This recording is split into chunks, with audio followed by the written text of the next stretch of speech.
Well, let's start the news on the roads. You all know it as the N1. It's the generic name for such roads, but the real name designated by the government of Ghana is the George Walker Bush Highway.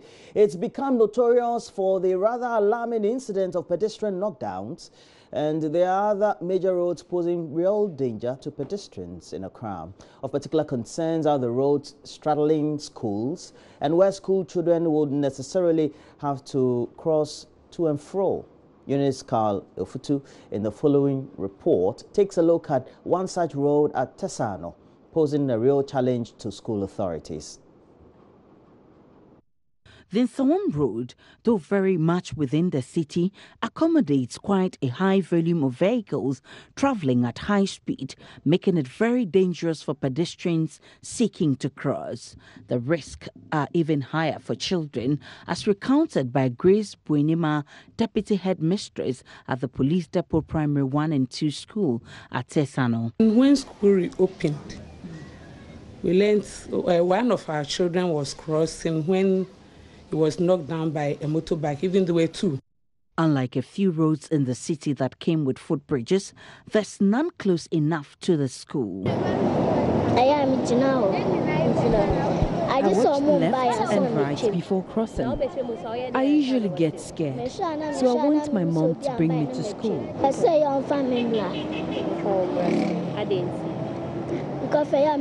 always plead with the conductors to assist me cross the road. It's dangerous. I want my mom to bring me to school. I get to school late sometimes because I find it difficult crossing.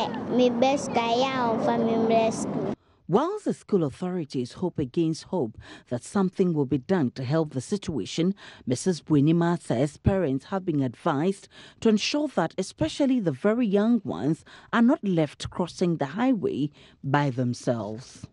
For the children, at times when they see the light, they don't watch anything, they just run. But we've been advising them. When school reopened, we learned one of our children was crossing when he was knocked down by a motorbike, even there were two. I would tell the parents that so far as they've given birth to their children and the money they are looking for the money because of their children.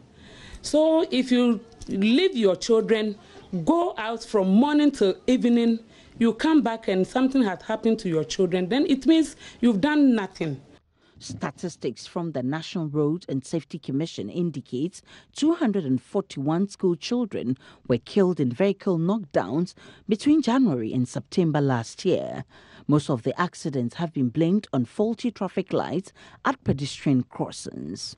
Though there used to be traffic wardens assisting the school children to cross here at Tesano, they haven't showed up in a long while. Director of Research and Training at the Motor Traffic and Transport Department of the Ghana Police Service, Superintendent Alexander Kwekobing says trouble spots such as Police Depot School have been factored into their plans. I'm wondering, and we will take a quick look at it if there is from next week, Monday, we will do a quick assessment and ensure that our roster captures those things to assist.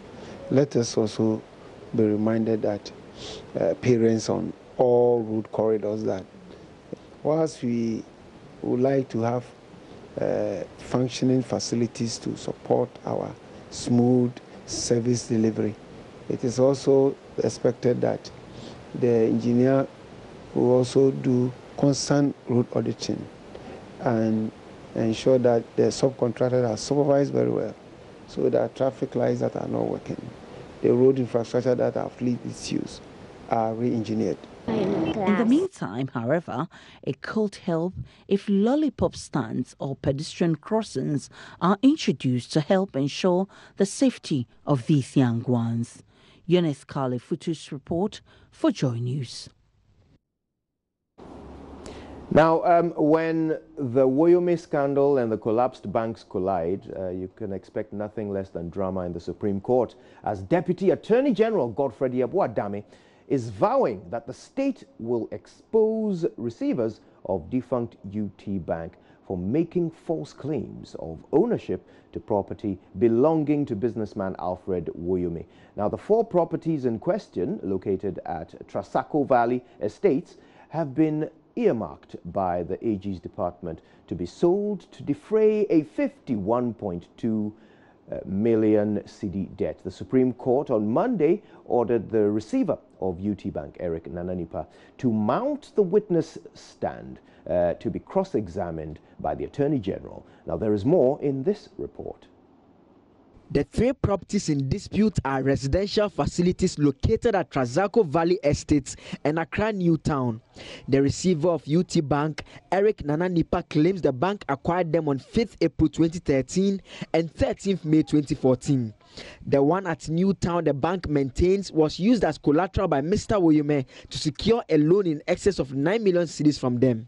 The receiver further states in his witness statement to the Supreme Court that the company is yet to pay back the money, making it difficult for the bank to pay its depositors and other creditors. But in a sharp rebuttal, the AG argues the claims of the bank cannot be true. Godfrey Yabu-Adame is Deputy AG. Processes filed by UT Bank have even boosted my confidence in the attempt to recover the money, because clearly it shows that the documents are unreliable, they are a sham, and that will be proven at the trial, and I'm sure they will be able to realize a substantial amount of the judgment debt owed by Mr. Woyome. He adds that the state has identified another property it intends to sell. Our patience has actually yielded some results, because we have discovered another property. That is an office owned by another company owned by Woyome at East Legon. So, you know, we have about 5 properties now. Yes. And how much are we looking at in terms of the 5 properties? Well, I think even going by the figures stated on the document filed by UT Bank, each of them will be about $1.5 million. So clearly, we can realize quite a substantial amount of money. We'll see. The cross-examination will take place on Monday, October 22. NDC presidential candidate hopeful Alban Gbagbin has refuted claims his camp has been hit with defections following a visit by former President Mahama to his constituency. The former president, also an aspirant, visited the second deputy speaker to mourn with him after the passing of his younger brother. However, speaking during the unveiling of Fritz Bafo as his campaign and communications director, Mr. Gbagbin rejected such reports. To sympathize with me, and that was exactly what he did. It wasn't that he took the trouble to travel from Accra to come to sympathize with me. No, he was in the region doing his normal campaign. As with the defection, these are my team members. Nobody has defected. This team, Bobby, we are here working together. I'm sure they are talking about some young man in the constituency who has sour grapes and might have, after losing the elections at the constituency, decided to do what he did. He is not a member of my campaign team at all. And already, the newly appointed Director of Campaign and Communication, Fritz Bafo, said he has not betrayed the former president by pitching camp with Mr. Gbagbin. I came on board as a member of parliament, and it's the prerogative of the president to appoint who he wants to choose. And I was appointed by John Evans at Mills. And at the end of my first term, a new team came into being. And some people I know have said that I was peeved, but I was not. I was elected as a member of parliament, and when you're a member of parliament, you can only be dismissed for other reasons, but I cannot be dismissed by the president, because I represent the interests of the people of Ablekuma South and Ghana at large. So that was good. And I'd like to say that my time as chairman of Defense and Interior was one of the most fruitful times of my political life. And so it's not a question of turning my back on the previous president. Let's head off to the Ashanti region next, where Obuasi-based public interest advocate has petitioned the Ashanti regional minister, Simon Osei Mensah, to investigate alleged inflated cost of projects by the Obuasi Municipal Assembly.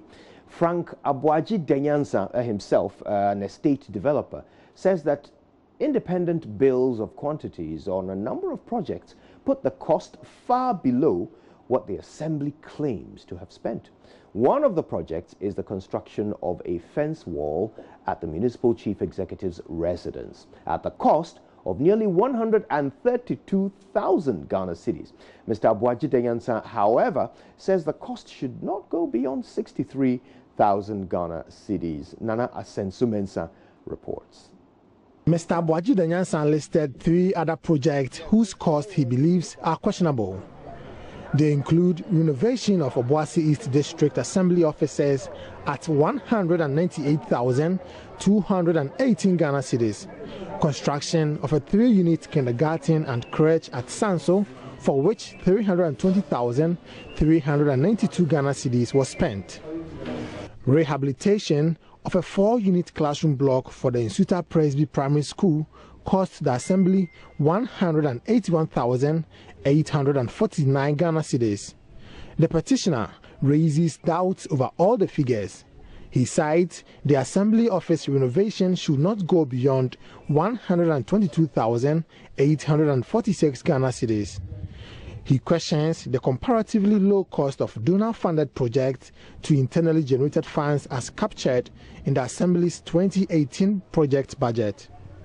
As an estate developer, as a member of the Ghana Real Estate Developers Association, and as a native of Obuasi, a public interest advocate, we decided to go in with my team to do a bill of quantities to check whether truly the cost of this fence wall is the amount that they are talking about.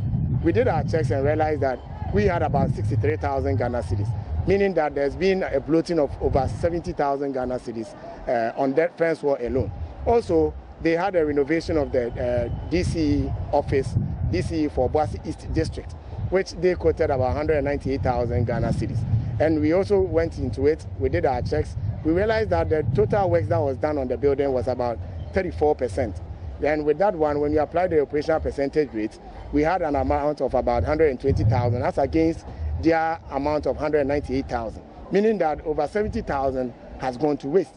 Also, there are some projects within the Obuasi municipality that we realized that the cost of the project, if it's IGF, is 3 times higher than of donor-funded projects. That include a building of 3-unit KG block at Sanso, which cost around 320,000 Ghana cedis. We thought it was outrageous. Also, we are calling on the regional minister to look further whether the procurement law was used. We realized that we never heard it on any radio station. We never saw it on TV. There was no advertisement in the dailies. If the Assembly has evidence to this accusation, we want them to bring them forward. And before we go, scientists at the Kwame Nkrumah University of Science and Technology, they found equal levels of drug-resistant bacteria in humans and poultry. A study by the Department of Pharmaceuticals reveals up to 61% resistance in both farm workers and livestock droppings. One of the attributes is unregulated use of antibiotics in animal husbandry, exposing farmers and other workers to risk.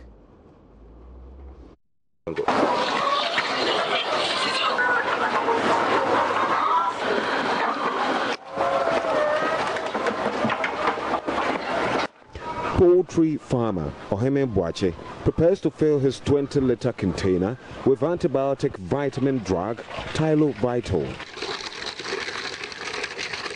Treatment 1 gram to 2 liters. He has been in this business for more than 2 decades and is well versed in dosage instructions. He had used penicillin and tetracycline in the past. He currently has over 1,000 birds, which are 18 weeks old. He practices the deep litter system.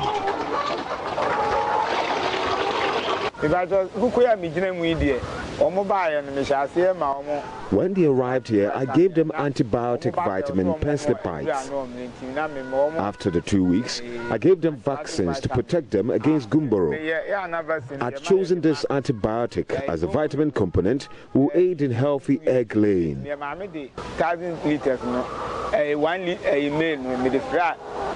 3 gallons. Ghana's poultry industry consists of both local and foreign birds. Many households, especially in the rural areas, keep them for meat and eggs. Commercial farmers, however, breed foreign birds under the intensive system, which can be a risky venture in times of disease outbreak. In order to prevent this, farmers resort to the use of antibiotics. Isaac Kessian speaks for Ashanti Region Poultry Farmers Association. If the birds are chicks, we have various medication patterns to give them. If they are growers, we have it, and then when they are laying to, in order to maintain their health status and production consistency, you also do them. So we're talking of prevention, we're talking of early detection, and then we're talking of what do you call it, treatment. Yeah. A 2008 study in Ghana found 50% farmers use personal experience in the administration of antibiotics. Unfortunately, most of the antibiotics for animal production also serve as medicine for humans. Electrolyte water. This and the One Health concept pushed the research team led by Dr. Vivian Boama to investigate. They found different antimicrobial practices on poultry farms in Ashanti, Brahafo and Greater Accra regions. The researchers again followed up with further inquiry involving isolation of bacteria from humans and birds on same and different farms. It's important that the antibiotics that are used in animal production are different from antibiotics that are used in human health.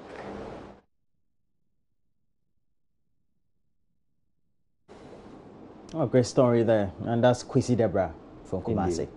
And that's where we bring our first news bulletin of the day to a wrap, but it's not the wrap for the show. There's so much more to come, including the newspaper review right after this.